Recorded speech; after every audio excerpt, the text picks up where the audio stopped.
কোনো স্ট্রাইকার ছাড়াও স্পেনকে স্কোরিং নিয়ে কখনোই মাথা ঘামাতে হয় না। এত ভার্সাটাইল একটা মিডফিল্ড, এত অপশন আর কোনো দলের এরকম আছে কিনা জানা নেই। নিশ্চিতভাবে ফ্রান্সের ট্যালেন্টেড প্লেয়ার প্রচুর বেশি, তবে স্পেনে প্রত্যেকটা পজিশনে তাদের যে ইয়াং প্লেয়ারের সাপ্লাই সেটা অন্য কোনো দলের সাথে আনপ্যারালাল।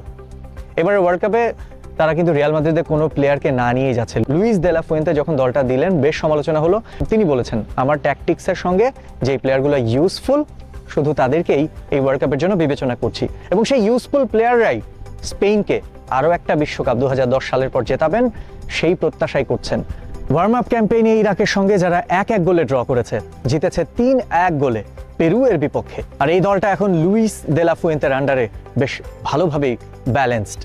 আমরা যদি স্কোয়াডটা একটু দেখি, অ্যাথলেটিক বিলবাওয়ের উনাই সিমন আছেন, দাভিদ রায়া, আর্সেনালের চ্যাম্পিয়ন্স লিগ ফাইনালিস্ট টিমের player Joan Garcia from Barcelona, Marc Pubill Atletico মাদ্রিদের, Alejandro Grimaldo, Eric Garcia Aymeric Laporte, Pedro Porro, Pau Cubarsi, Marcos Llorente, Marc Cucurella, Rodrigo Hernandez Rodri, Martin Zubimendi, Pedri Gonzalez, Fabian Ruiz, Mikel Merino, Gavi, Alex Baena.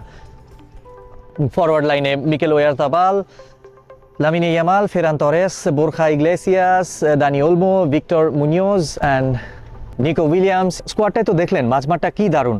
Lamine Yamal, Olise craze চলছে এখন, তার আগে কিন্তু Lamine ইয়ামালকে consider করা হতো ওয়ার্ল্ডের one of the top player হিসাবে, এবং ব্যালন ডিওর কন্টেন্ডার ছিলেন জাস্ট 2 সিজন আগেই, যেটা উসমান দেমবেলে জিতলেন। এই ইয়াংস্টার যার বয়স এখনও 19ই হয়নি, তিনি কিন্তু স্পেনের অন্যতম একটা ভরসার জায়গা।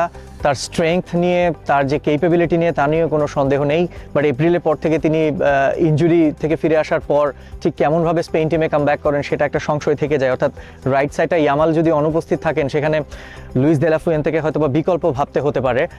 ঠিক একইভাবে লেফট সাইডটা নিয়েও স্বস্তিতে নেই তিনি। ওইখানে নিকো উইলিয়ামস, তিনিও কিন্তু ইনজিওর্ড। অর্থাৎ স্পেনের যে ওয়াইড থেকে তাদের যে বলগুলো ক্রস আসে অপোনেন্ট বক্সে, সেই জায়গায় একটা বড় ঘাটতি দেখা যেতে পারে যদি এই দুজনের জুটিটা এবারে ওয়ার্ল্ড কাপে না দেখা যেতে পারে।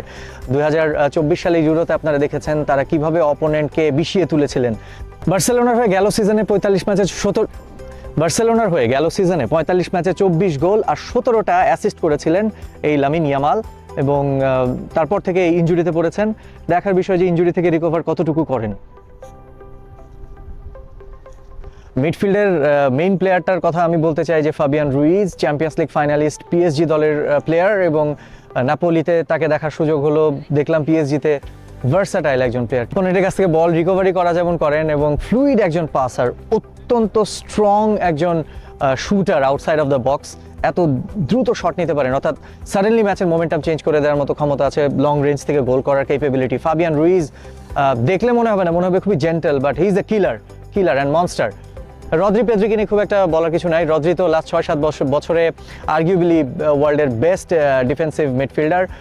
অর্থাৎ একটু হয়তো বা ইনজুরি থেকে কাম ব্যাক করার পর গেল সিজনে তার সেই ধারটা কমেছে, বাট রদ্রি যখন যেই টিমে থাকেন সেই টিমের ইঞ্জিন রুম।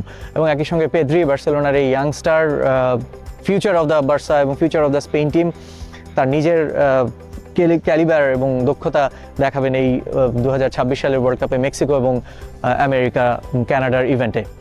নিকো উইলিয়ামস এবং লামিনে ইয়ামালের ইনজুরি, অর্থাৎ প্রথম ম্যাচটা কেপ ভার্দের সঙ্গে স্পেনের এবং পরেরটা যেহেতু সৌদি আরব, সুতরাং এই 2 ম্যাচে হয়তো বা দে লা ফুয়েন্তে খুব একটা রিস্ক নেবেন না তার যেই মেইন 2জন ট্রুপ আছে তাদেরকে খেলানোর। তবে ফাইনাল ম্যাচটা উরুগুয়ের সঙ্গে গ্রুপের, সেই ম্যাচটা বিগ ম্যাচ ডেফিনেটলি, এবং গ্রুপের টপ স্পট ধরে রাখার জন্য চাইবেন যে তার বেস্ট পসিবল প্লেয়াররা সবাই ফিট হয়ে উঠুক।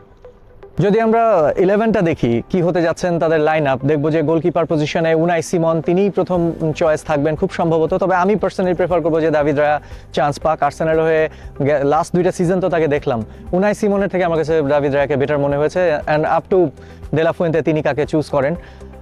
Marcos Llorente Atletico Madrid fullback, তিনি রাইট সাইডে থাকবেন। পাও কুবার্সি এবং আইমেরিক লাপোর্ট, খুব সম্ভবত এই দুজনই সেন্টার ব্যাক হিসেবে শুরু করবেন, এবং মার্কো কুরেয়া চেলসির লেফট ব্যাক, তিনি খেলবেন বাম পাশে। পেদ্রি, রদ্রি, ফাবিয়ান রুইজ মিডফিল্ডে, লামিন ইয়ামাল এবং নিকো উইলিয়ামস 2 পাশে। একই সঙ্গে যদি উইলিয়াম না খেলতে পারেন, দানি ওলমো। মিকেল ওয়ারজাবাল তিনি লোন স্ট্রাইকার হিসেবে খেলবেন এবং তিনি না খেললে হয়তো বা ফেরান তরেসের উপর ভরসা করবেন। দে লা ফুয়েন্তে কোয়ালিফাইংয়ে 6টা গোল করেছেন এবং টপ স্কোরার সোসিয়েদাদের এই স্ট্রাইকার হয়তো বা গোল্ডেন বুটের মিশনেও থাকবেন এবারের ওয়ার্ল্ড কাপে যদি স্পেন ফার্দার প্রোগ্রেস করে। স্পেনের ডমিনেশন নিয়ে কথা বলছিলাম ওয়ার্ল্ড ফুটবলে, তারা কিন্তু 22শে মার্চ 2024 সালে সবশেষ হেরেছিল। ইউরো নেশনস লিগে যে ম্যাচটায় পর্তুগালের সঙ্গে হেরেছে সেটা কিন্তু টাই ব্রেকারে, অর্থাৎ মেইন ম্যাচটা কিন্তু ড্র ছিল। অর্থাৎ স্পেন লাস্ট 2 বছরে খুব একটা কিন্তু পরাজয়ের স্বাদ বলতে গেলেই নেই। এই ওয়ার্ল্ড কাপে কেউ কি তাদেরকে হারের তিক্ততা উপহার দিতে পারবে বা ছিটকে দেওয়ার ক্ষমতা রাখে? আমার কাছে মনে হচ্ছে Spain is a tough team এবং তাদের সেই সক্ষমতা আছে। One of the top 3 teams যাদেরকে মনে করছি যারা কিনা ওয়ার্ল্ড কাপ চ্যাম্পিয়ন হতে পারে, স্পেন তাদের মধ্যে অন্যতম। এখন আপনারা কি মনে করেন কমেন্ট করে জানাতে পারেন।